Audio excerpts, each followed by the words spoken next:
ضابطے کے اندر ایک ضابطہ اور ہوتا ہے، اس پر میں ایک بات کہنے لگا ہوں۔ وہ بات کیا ہے کہ مجھے اب کس نے اعتراض کیا آپ خود ہی سمجھ جاؤ گے نا۔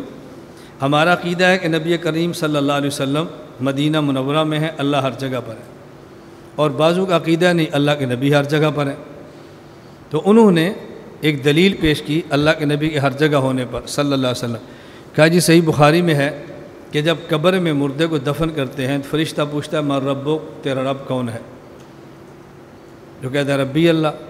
دوسرا سوال یہ پوچھتا ہے ما تقول فی ھذا الرجل، صحیح بخاری میں من نبیک نہیں، ما تقول فی ھذا الرجل۔ پھر پوچھتا ہے ما نبیک، ما دینک، تیرا دین کیا ہے؟ اس نے کہا اللہ کے نبی ہے مدینہ میں، مثال کے طور پہ بندے کی قبر ہے کراچی میں، اور فرشتہ کہتا ہے ما تقول فی ھذا الرجل۔ ھذا آتا ہے قریب کے لیے، ذالک آتا ہے بعید کے لیے۔ اگر حضور قبر میں نہیں آتے مدینہ میں ہے تو فرشتہ کہے ما تقول فی ذالک الرجل، وہ کہتا ہے نہیں ما تقول فی ھذا الرجل، اس سے معلوم ہوتا ہے حضور قبر کے اندر ہے۔ پھر ایک وقت میں ایک مردہ نہیں، لاکھوں دفن ہوتے ہیں، لاکھوں قبروں میں فرشتہ کہتا ہے ما تقول فی ھذا الرجل، تو پتہ چلا حضور ہر قبر کے اندر ہوتے ہیں۔ دلیل سمجھ آ گئی؟ میں نے کہا آپ کی دلیل کی بنیاد یہ ہے کہ قریب ہو تو ھذا، دور ہو تو ذالک، چونکہ یہاں ما تقول فی ھذا کہا، اس سے پتہ چلا کہ حضور پاک قبر کے اندر ہیں۔ اگر ذالک کا کہتا تو پتہ چلا کہ دور مدینہ میں ہے۔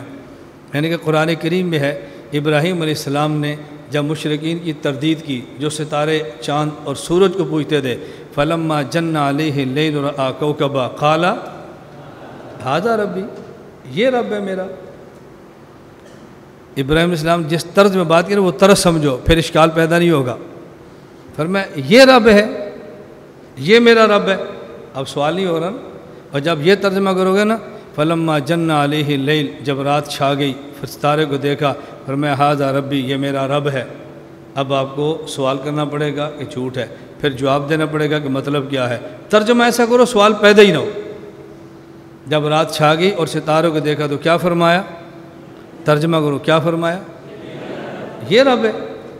اب سوال ہوگا، میں اس لیے آپ سے کہتا ہوں کہ ترجمہ کرنا سیکھو، سوالات ختم ہو جائیں گے۔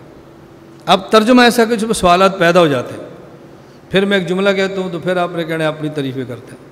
میں کہتا ہوں میں آپ کا خطیب نہیں، میں آپ کا وکیل ہوں۔ خطیب ایسی باتیں کر جب اعتراضات ہوتے ہیں، وکیل سوچ کے دلیل دیتا ہے کہ اس پر اعتراض نہ ہو۔ ہم اس لیے ترجمے ایسے کرتے ہیں۔ میں نے کہا آپ کی دلیل کی بنیاد کیا دی؟ ھذا دور، قریب کے لیے، اور ذالک کا ابراہیم علیہ السلام فرماتے ہیں ھذا ربی، تو ستارہ دور تھا یا قریب؟ تو ھذا کیوں فرمایا؟ پھر تو ذالک کا کہنا چاہیے تھا نا۔ تو وہ بھی تو دور والے کو ھذا کہہ رہے ہیں۔ اگر فرشتے نے ما تقول فی ھذا کہہ دیا تو اعتراض کیسے ہوا؟ اچھا مولانا صاحب پھر ضابطہ غلط ہے، قریب والے کو ھذا، دور والے کو ذالک کا۔ میں نے کہا ضابطہ تو یہی ہے، تو پھر قرآن غلط ہے۔ ہم نے کہا قرآن بھی یہی ہے۔ اب ان دو کو جمع کرنا آپ کے بس میں نہیں ہے۔ جب میں کہتا ہوں نا بس میں نہیں ہے، وہ آپ کے بس میں نہیں ہے، آپ اس بس ہماری کو توڑ نہیں سکتے پتھر شتر مار کر بھی۔ اب ان دونوں کو جمع کرنا آپ کے بس میں نہیں ہے، اب جمع کرنا سیکھو۔ میں نے کہا قبلہ اس ضابطے کے اندر ایک اور ضابطہ ہے، وہ تمہارے علم میں نہیں۔ کہا جی وہ کیا؟ میں نے کہا ھذا آتا ہے قریب کے لیے، ذالک آتا ہے بعید کے لیے۔ توجہ رکھنا، ھذا آتا ہے قریب کے لیے، ذالک آتا ہے بعید کے لیے۔ لیکن جب دیکھنے والا رائی اور جس کو دیکھا مرئی، اس کے درمیان سے حجاب ختم ہو جائیں تو پھر جس طرح ذالک کا کہہ سکتے ہیں اسی طرح ھذا کہہ سکتے ہیں۔ ابراہیم رائی دیکھنے والے، ستارہ مرئی جس کو دیکھا، درمیان میں حجاب نہیں تھے، تو ذالک کے بجائے ھذا فرمایا۔ یہاں قبر میں ہے فرشتہ، اللہ کے نبی مدینہ میں ہے۔ دنیا میں جب تھے تو درمیان میں دیواریں تھیں، عالم بدل گیا تو دیواریں ختم ہو گئی، راستے صاف ہو گئے، حجاب اٹھ گئے۔ اب ما تقول فی ذالک کہے تو تب بھی ٹھیک ہے، ما تقول فی ھذا کہے تو تب بھی ٹھیک ہے۔ بات سمجھ آ گئی؟ خود بخود ٹھیک ہے۔